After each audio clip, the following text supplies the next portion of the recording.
Which case are you involved in? I am involved in the first one that came out recently from 1986 involving the 19-month-old John P. Jones that occurred in September of 1986.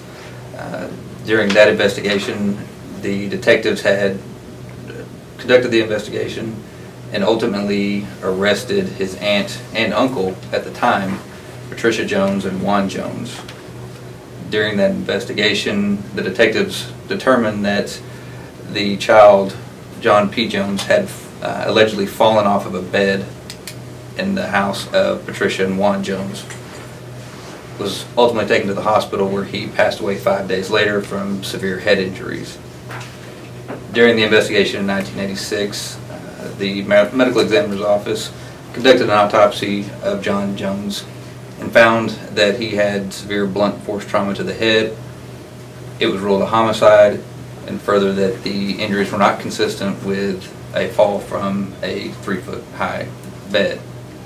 Investigators at the time, based on the investigation that they did, arrested Patricia Jones and Juan Jones. However, approximately 3 days later, they were both released from jail without charges being filed formally with the DA's office at that time. In April of this year, my sergeant asked me to review that case, at which point I reviewed the evidence and the statements contained inside that case.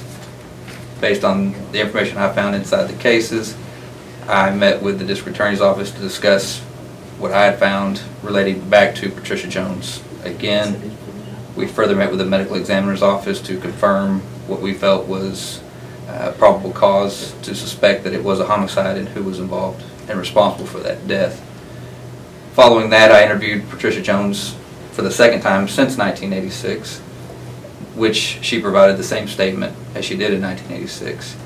Based on all those factors, we were able to determine that she was the sole adult in care custody of the child at the time of his injuries, which were serious to the point where it would have been immediately onset at the time of the injury, at which point we made an arrest and issued an arrest warrant for Patricia Jones only, and she was arrested last Friday. Unreal that here we are almost 3 decades later. Do you feel as though it's justice delayed but finally justice served? It is. It's also evident of how far we've come in the justice system and the investigations that we do in the cold cases, especially dealing with the children. The technology, the knowledge and experience has grown a tremendous amount since then. Any new evidence, or was it just looking back on that old evidence that it just was more telling now? You could probably say it's more of a transition of knowledge about what do these injuries mean, you know, as far as how do they relate to the story that you're given as to how they happened. In 1986, the detectives didn't know exactly how to correlate the medical information with the information that were provided by the suspects or the caregivers. But now that we have the Alliance for Children, all the advocacies for children's safety, whether it be abuse, physical abuse or sexual abuse, we're much more in tune now with that than we were in 1986.